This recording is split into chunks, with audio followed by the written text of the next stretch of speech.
What's up, everybody? Welcome to another video here on Smack. If you enjoyed this video, please go ahead and like it, subscribe to our channel. Enjoy the show. The most used hashtag at Instagram is the hashtag travel. Welcome to a new episode of the Smack Hospitality Podcast. My name is Florian Montag and I had the great pleasure to welcome Jan Starcke, travel industry lead at Meta, previously called Facebook. A little disclaimer, we've actually recorded this episode in October before Facebook's rebranding to Meta. Jan and I spoke about his more than 8 years at Facebook, tips and tricks for hotels to better leverage the Meta ecosystem, and his personal meeting with Mark Zuckerberg. Enjoy the show. Hello Jan, welcome to our newest Smack Hospitality Podcast episode. Thanks Florian, thanks for the invite. Jan, you're a travel industry lead at Facebook. Could you briefly introduce our listeners to what this means and what you do at Facebook? Sure. So I joined the company nearly 8.5 years ago, which is for Facebook time is quite a long time. So I'm part of the first 1% of the company. And my core job is working with the travel industry in Germany, Austria, and Switzerland. And my core focus is on strategic tasks. So I'm working with the major brands based in these countries. So, for example, Lufthansa, Deutsche Bahn, Sixt, Trivago, and many more. And working on strategic goals. So, for example, it could be marketing campaigns or a long-term project, long-term plans, supporting these companies to go internationally with marketing and so on. So, and this not only for Facebook. So we are working or supporting also here, based from Hamburg out, to all our brands. So it's not only Facebook, it's also Instagram, WhatsApp, Messenger, Workplace, Oculus, WhatsApp, and so on. Yeah, it has become a real portfolio of brands, but we'll get into that in a second. So we're now 1.5 years down the road after COVID. Definitely a time of disruption, and I would be really interested on the first side. How did you cope with it at Facebook? How did you guys react, especially on such a global scale? And how did you experience the last 1.5 years? Yeah, I mean, the last 1.5 years were like a roller coaster for us, but also for the whole industry. So looking back, so we had a team offsite February last year, so pre-COVID, and we made plans from today on until 2024. And we had a lot of ideas and projects in our mind and things what we can do, how we can support the industry. And then COVID hits, and it feels like yesterday that I had the last business trip back from Vienna to Hamburg, and I went like, okay, yeah, maybe we have to go to the home office for 2 or 3 weeks, something like that. But we will see us again in a couple of weeks latest, and then with the knowledge of today, it went different.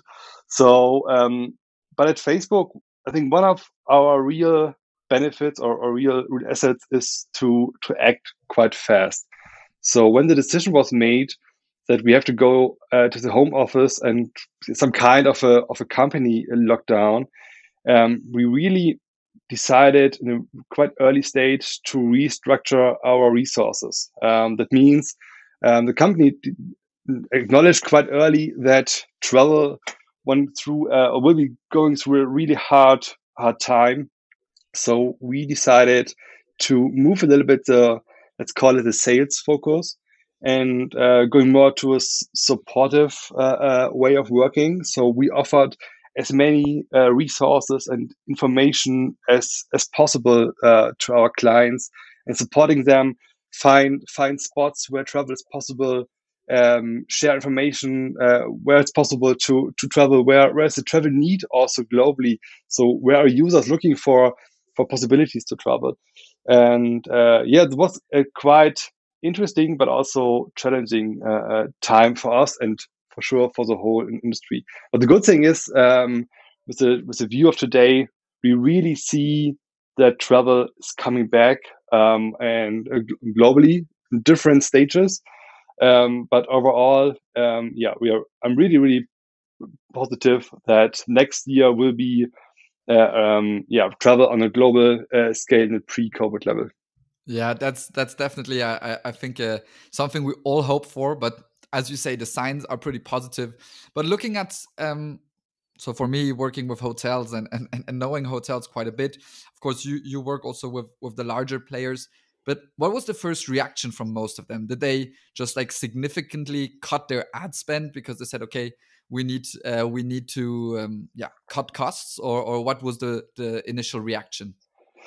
That really depends from the sub industry inside of the travel vertical. So, for example, airlines really went fast, stop all the marketing campaigns and shift to a consumer care focus. So, moving more the marketing funnel more to a supporting mode. For example, promoting call centers or messenger bots or something like that. But overall, inside of the travel industry, as always, we have companies who are on a positive on a COVID winner and on the COVID loser side. And for example, car rental companies, something they definitely, let's call it, benefit from COVID, or at least COVID supports the current business year. So there's a really high need for car rental right now, and these companies act quite fast in using our platforms to push marketing campaigns here. But I mean, companies like hotel groups or airlines really had to cut down all marketing investments to nearly zero in only a couple of weeks. Yeah, definitely. I remember also in the first few weeks of COVID, we also had to book a car rental just to be able to go from A to B, because nothing flies, and our new generation also doesn't necessarily own a car anymore. So this was definitely a big boost for them. Was there anything else where you say this was surprising for you, how the market evolved, or the, I don't know, somebody did anything out of the ordinary? Yeah, I think so. We here in Hamburg, we are working traditionally with both sides of the travel industry. So one side is let's call it the old economy. So companies who exist for 20 years or longer, with quite a traditional internal structure or way of working. And for them, decisions need time. So to make marketing decisions or try to act in such a COVID time, it's really, really challenging. So and on the opposite side, we have the digital first companies. So companies like Trivago, Get Your Guide, and so on. And they went quite fast, sometimes in a daily matter, to decide how we invest marketing budgets for which region, with different products, and so on. And this shows, especially COVID shows, how the difference is between the old and the new economy. And but I think for overall, for the whole industry, if you try to find a positive thing inside of this COVID situation, I think the positive thing is that also the traditional companies understand that digital is really key to survive, and also the internal structure inside of traditional companies needs digital improvements, faster decision ways, and so on. Also, from marketing perspectives, you really have to invest on digital players, not only Facebook, it's also Google, Snapchat, TikTok, and so on. So I think the overall decision or positive thing inside of COVID is that digital marketing is definitely a winner of the situation. Yeah, definitely. I mean, also us at Apaleo, we always love to say unlock digital. I think, as you said, the mindset has changed. If it's hotel chains or other travel companies, they understand, digital experience, digital marketing, everything needs to, we need to enable much more because much more is happening online and digitally. But let's focus from the past. Let's put COVID as the past and focus now on the future. As you said, there's a big mindset change. How do you see any specific trends emerging, especially in the in the Facebook world? Let's look at Instagram Shop and Facebook Shop. How widely is this already used in travel to sell overnight stays or other hospitality services? And where is that going in the future? Yeah, I mean, today it's not so easy to use Instagram shopping for the travel industry, because our internal guidance is that you have to sell physical goods to use an Instagram shop, same as Facebook. So, but I think the travel industry is quite good in find ways or to use our solutions also in own ways. So, for example, or to give you one example here is the whole messaging topic. So especially the travel industry find out that using of our messaging platform, so the Facebook Messenger or WhatsApp, is also improving the resources for customer care centers. So it's and also for the users, it's quite easy to use apps like WhatsApp instead of try to reach someone via phone for hours. And companies more and more using the messaging topic also to sell inventory, hotel rooms, family trips, and so on. So if you have already an existing messaging communication structure or using a messenger bot, it's quite easy to optimize this already existing structure for sales purposes. And this is something we see more and more in our region here, that companies are using our messaging platforms more on the commercial side. Yeah, no, that makes real sense. And there's of course also important from a hotel side that there's solutions like Dialog Shift, like Olga from Berlin, who then centralize all of these communication channels for a hotel. Because if not, suddenly you have one channel on Facebook, one on Instagram, one on WhatsApp, and other maybe not Facebook channels, which then creates more pain points for a hotel at least for the staff in the hotel. But combining that with these centralization tools where you can have one inbox and be able to reach the customer on the channel or the app the customer wants to reach the hotel to, I think that is definitely key. From your side, a little bit of experience, how has that evolved in travel, in this communication, especially with Facebook growing with the different apps? Which apps are used, let's say, at what time of the guest journey? Yeah, I think this really depends on which region you are. So, for example, in the United States, the Facebook Messenger is maybe the most used messaging app. In Europe, especially in Germany, WhatsApp is definitely the number one app here. So it really depends on which market you are working on. Globally perspective, the Facebook Messenger offers today more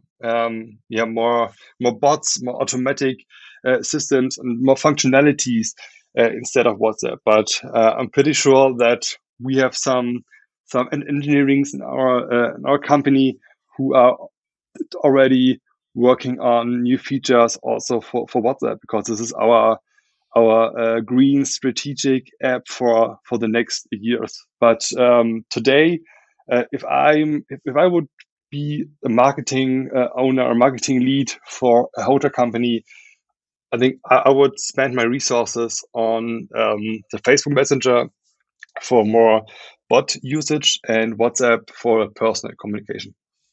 Okay, interesting insights, which definitely a lot of the listeners will be keen to know about.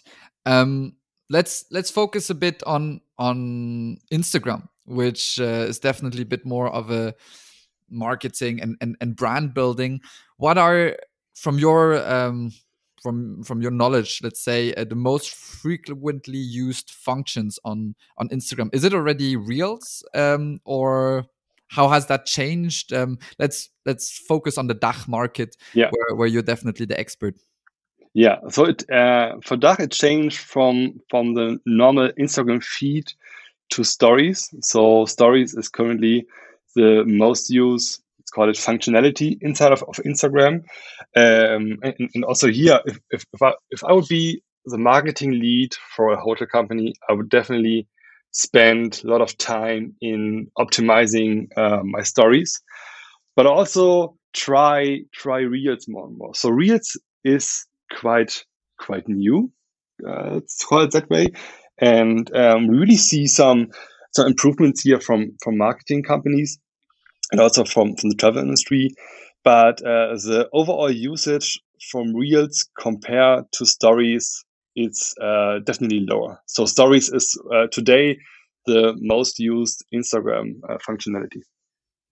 Okay, so this is also, of course, which you can find more and more on all other platforms too. So you still say stories is what people check out the most. Would it also be, let's say, your recommendation for hospitality businesses to always have up-to-date stories, or would you say it's worth more to still invest in nice posts or reels or something else? Yeah, I think that really depends on your manpower. If you have a dedicated person who has the time and the knowledge to spend, I don't know, 5 hours per week dedicated for Instagram, then I would suggest to do 2 hours for nice postings, 2.5 hours for stories, and a half hour for reels. That's something I would do personally. So I think both is important to have good content on your profile, so for the normal feed, but also use stories for daily communication, or nearly daily. So it's not necessary to do a daily post every morning or something like that, but to have regular communication, regular updates, specials, and so on. This is something you can definitely communicate via stories. Yeah, no, definitely.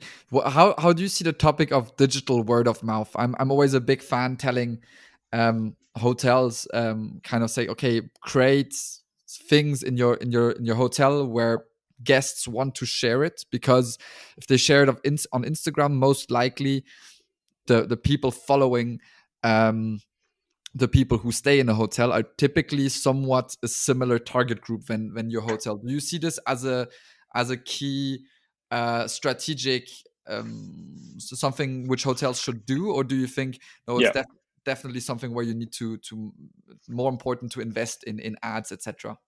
No, this is definitely a really important topic where hotels should think about, because especially younger people. So in the past, families decided starting at Christmas time and the January where to go next for the next summer. So and normally they're using the typical OTA companies, book a family hotel in Spain and so on, and then travel all together to Spain.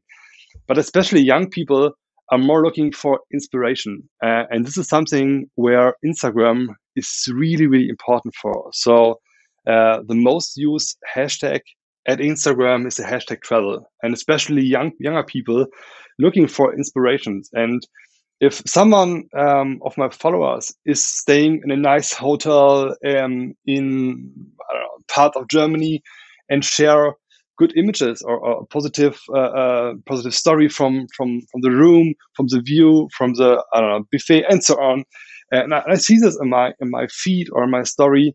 From this moment on, this hotel is in part of my relevant set without spending any digital ad money behind that. So if I would be the marketing decision lead for a hotel, this is definitely something I would spend time on. Yeah, that's some great insights and some great tips. I'm sure a lot of people will enjoy that and have some good takeaways from the podcast today. How has the market changed with new players like TikTok coming to market? Has this changed something strategically on your side? No, not in my daily business or in our daily business here in Hamburg or Berlin. So we are still focusing on our assets and our USPs, and I think the market is big enough also for more than one app here. And I think at the end, all new competitor like TikTok or Snapchat supporting the whole digital marketing industry to bring new digital ways or mindsets on the table from decision maker, especially on the old economy side. So in my daily work didn't change with the increasing number of usage from TikTok. Yeah, that makes sense. I'm sure things evolve also quite fast. Taking a few steps back, looking at, you've been, as you mentioned, you've been at Facebook for a couple of years already. How did you see that Facebook is actually always on the forefront of technology? You told me about things kind of like moving to mobile first already in 2013 in our pre-interview. Can you tell me a bit about that mindset and also how this was accepted by employees at that time? Yeah, sure. I mean, when I joined the company 2013, the Facebook desktop was the number one using platform. So it was quite normal to use Facebook via the typical home computer or laptop or something like that. But our leadership team decided quite early that mobile will be the future, or recognized quite early that mobile will be the future, and that we as a company have to be prepared for that. And there was a moment when Mark announced internally that every new feature from today on will be built for mobile first. I mean, today this seems like normal. So I think all companies today are using this mindset. But back in 2014, 2015, mobile was important, but really less important than today. I think this was a huge bet. And with the knowledge of today, there was the only real decision he could make. And the company was quite fast in changing the mindset from traditional desktop focus to mobile first. So we as a company were definitely faster than the average market player, I think. But also for our partners, it was a really new mindset we brought to the table. And from this day on, we had in all meetings discussion about mobile, why it's mobile the future, why it's so important to be prepared, and so on. And also the how users consume content and react on marketing messages. It's on mobile completely different than on the desktop or on the old economy way. Yeah. So it's not just changing the mindset internally and saying, okay, now we focus on our development on this, but also on educating the market. Can you give me a few insights maybe on, how did the market react based on saying, okay, now everything is becoming mobile first? Yeah, I think it was a challenging time for us in the market. So it really depends on the industry. So especially the e-commerce companies or the startup scene coming out from Berlin, they really act fast, understand this opportunity or understand the situation as an opportunity to increase market share, to optimize the internal structure, be more efficient, and so on. So e-commerce, the average e-commerce player act fast and were more positive to this new focus from Facebook. But especially traditional companies, for example, in the CPG industry or also the travel industry, they've learned the last 40 years that TV is a really, really important marketing channel. And the way how you build a TV commercial is known since 40 years. So it's 30 seconds, and you start with a great visual, and the brand always came at least. So if you have a typical, just as an example, a Lufthansa spot in your mind, it's 30 seconds TV commercial, and the Lufthansa brand is first known or first mentioned in the last 3 seconds. But mobile is completely different. So people don't want to spend 30 seconds on a commercial who was built for television in our feed. So people decided in the first 1 to 2 seconds if this video is important for me or not. And if it's not important, I have the power in my thumb to just skip this commercial and move to the next story or the next image or the next video on my feed. And this is something where the industry really have to change the focus and the mindset. And for some companies, it's still hard. I mean, if you were successful with TV commercials for 40 years, and now companies like Facebook and TikTok and Snapchat and so on come to your table and said, what you've learned in the last 40 years is outdated. You have to think completely different. This is something which is for the average marketing decision maker not easy to understand and also to act for this new world, new reality. Yeah, definitely. I can imagine that mindset shift is definitely huge, and also the whole kind of way of tracking. How powerful are your ads is definitely okay.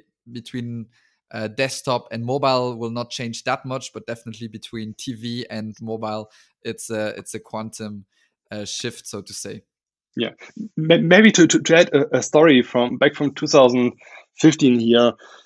I had a meeting with a really traditional company who came from typical stores selling shoes in every major city in Germany. And I had a meeting in one of our offices, and the marketing decision maker said, how can we go on Instagram? How can we sell shoes on Instagram? I was like, wow, you're thinking about Instagram. This is great, but why do you? What's the reason behind that you're now try to be more active or present there? And he said, well, my 18 years old daughter said Instagram is the next big thing, so I want to be there with the company. And this is something we heard often in these times. So when the CEO, the CMO has kids between 14 and 18, these kids were more than once our positive influencer for decision makers, and supporting us in some ways here. That's funny, but it makes sense. If you want to sell to young people, you need to meet the market where it's at, and it's definitely not where necessarily the CEOs are typically hanging around in the internet. But you guys, of course, huge success story investing in mobile, but you guys are also always kind of investing in other technologies. Could you maybe also tell us about one of the areas where Facebook went full in, but which maybe turned out of not being kind of the big next thing? Yeah. Well, I think companies like Facebook or also Google, we are try new things, investing in quite innovative types or hardware really frequently and often. And sometimes it went good and sometimes not. So just one example where maybe the investment didn't pay it out was our drone project. So a couple years ago, we decided to build drones to bring internet in parts of the world where isn't any mobile connection yet. And the idea, the drones were huge. So it was like a 737 size. So it's a really huge investment. But at the end, after some test flights, we decided that this is something where maybe other companies are better in. So, and we merged this program with I think it was Airbus at this time. And this is a good example where the idea were great, but it's really hard to execute it if you're not came from this industry, or if your knowledge is maybe from different perspectives. But I think at the end, it's always a big bet. What currently is one of our biggest bet, I think, is Oculus. So virtual reality and AR, and announce Metaverse, which will become or build here in Europe over the next years, is definitely one of our bets for the future. Yeah, I just read that 10,000 new jobs in Europe. That's definitely big news. Is that also going to be a lot in Berlin, or whereabouts will be the focus for that? I think the details are not finalized yet. So it's for us in Europe, it's a really important statement from the company that we decided to build this new program, the new teams here in Europe instead of typically United States. But at the end, it's not important if I don't know, 1,000 jobs will be built in Berlin or in Warsaw or in London. I think the main message is that Europe is for Facebook a really, really strategic and important area. And and therefore I'm personally lucky and happy that we decided to go all in with this announcement, and show the market and also the area that Europe is for Facebook a really, really important area. Can you tell us a bit more about Metaverse?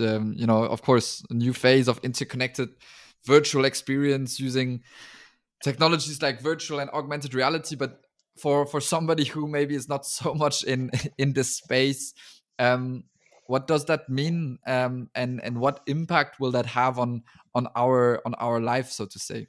Yeah.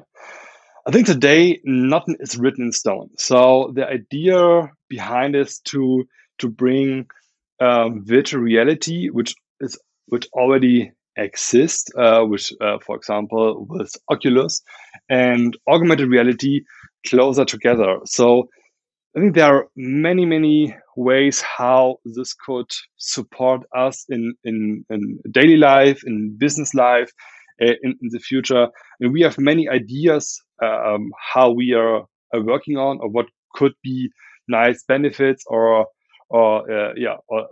new feature, something like that. But at the end, I think today it's a huge bet, a huge idea, and we invest really a lot of money and resources to build this metaverse.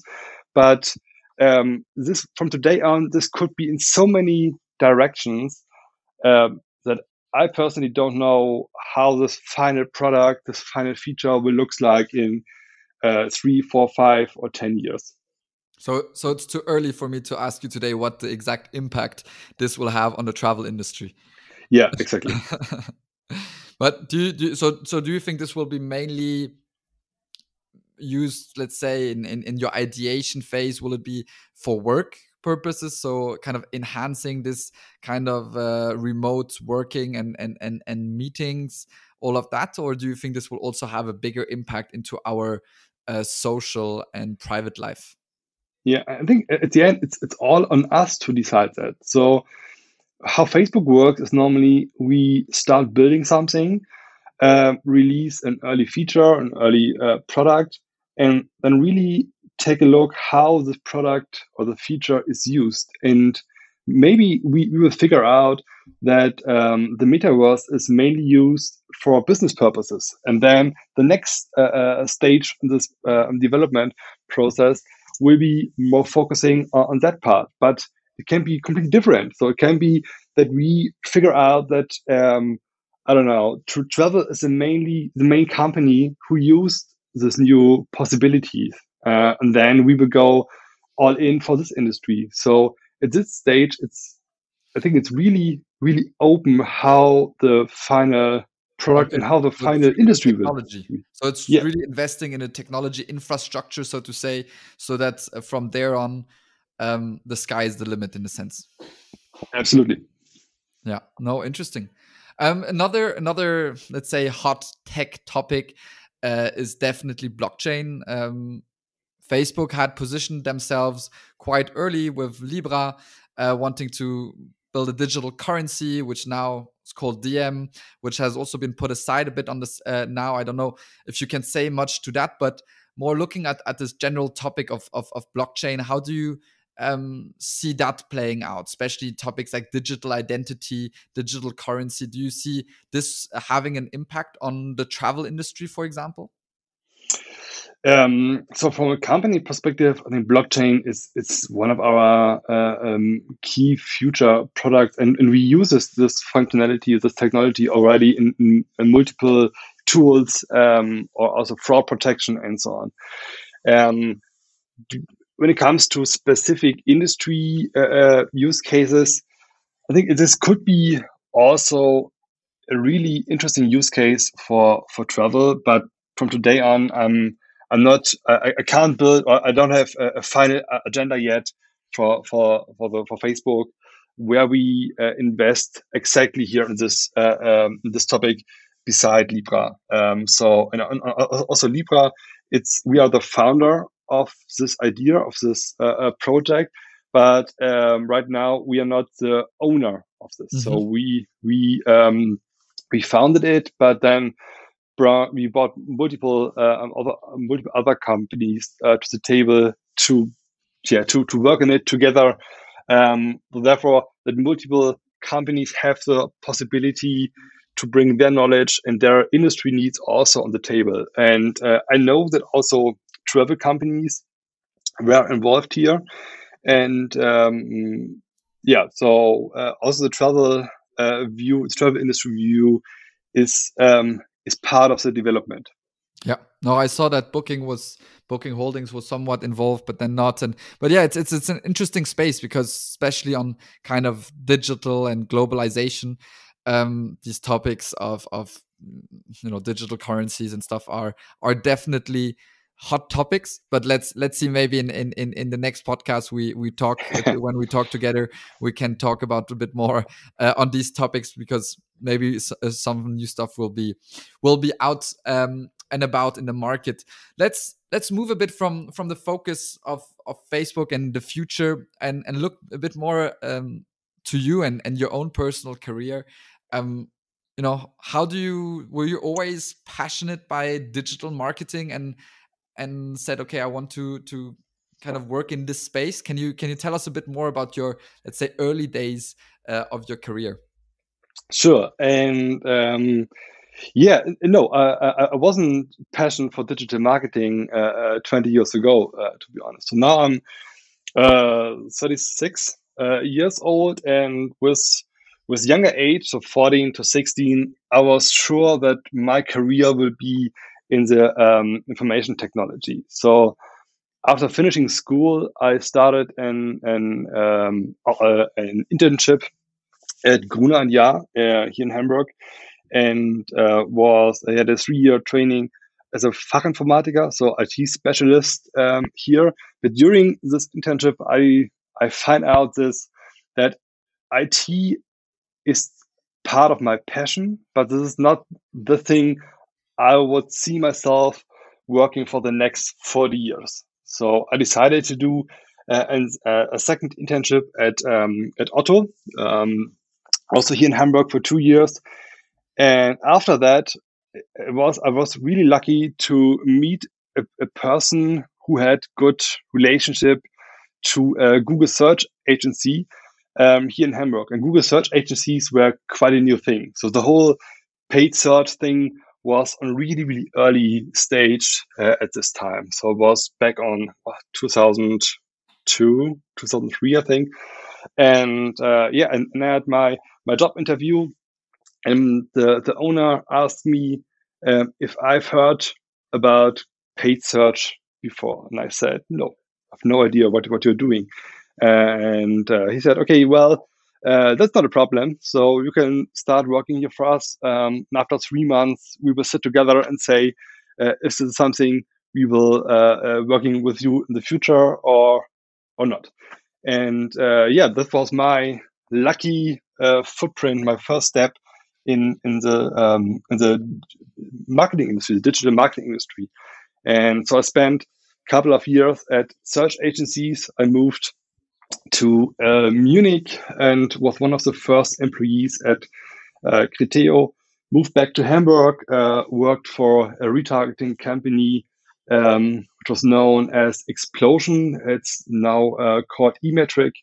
And then I moved to Facebook 8.5 years ago. So I think, nearly 16 years of my personal career is now inside of the digital marketing world. Yeah, as you mentioned, you're you're part of the 1% oldest employees at Facebook. How has, I think you said, a couple thousand employees were working at Facebook when you started? Yeah. How did that change? Going from already quite a significant startup to becoming one of the leading companies worldwide.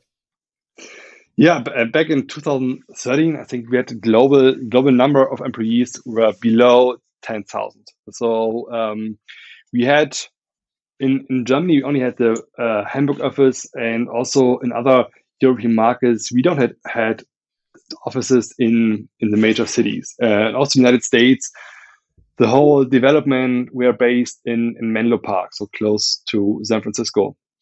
But then on one moment, the company decided also here to go all in and hire a lot of people globally, open new offices, and also hire more senior people. So when I joined the company, we really had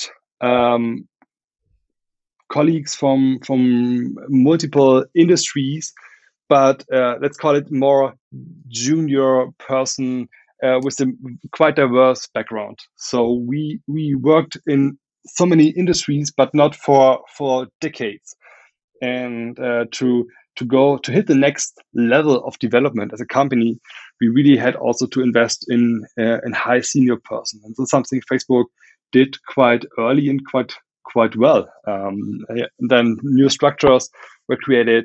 The company grows dramatically. So here in Hamburg, when I joined Facebook here, we were around 15 employees. Now in Germany, so Berlin and Hamburg together, we should be around 200, 250, something like that. So it's far behind Google, but it's for Facebook, for the development in such a short time. We're growing quite fast. Yeah, definitely huge growth when you compare it to a lot of other startups. That's where you want to go. We're also running a little bit out of time. So just 2 last questions before I want to let you go. Of course, did you meet Mark Zuckerberg personally? And if yes, how is he like? So I had the chance to meet him in my first week.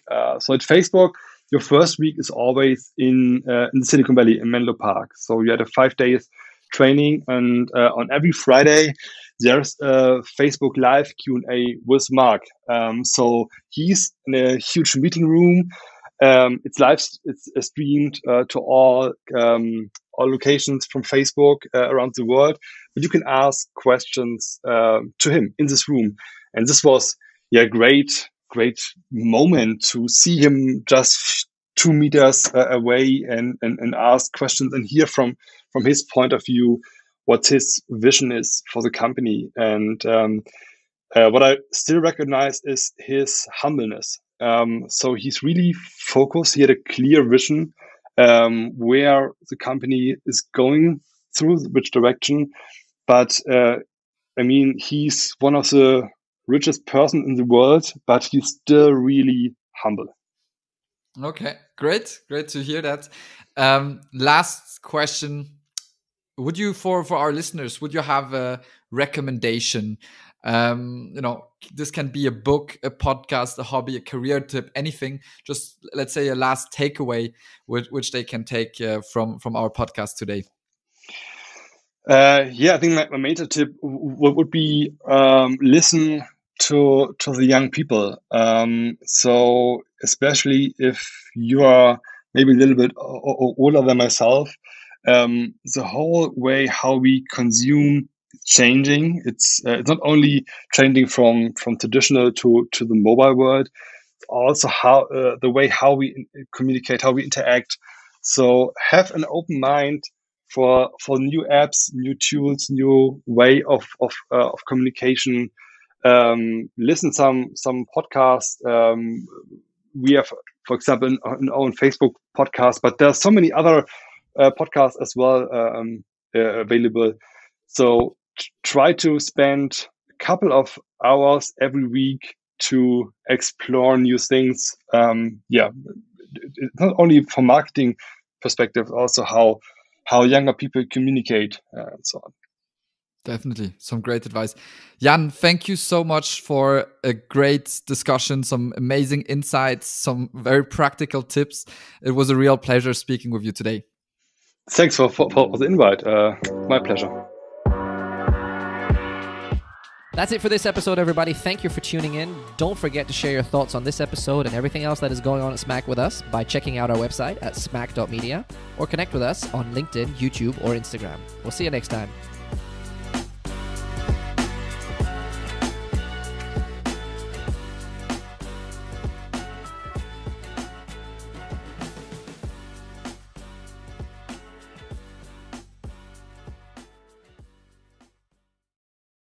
Thanks for watching. Make sure to subscribe to Smack and click here for more.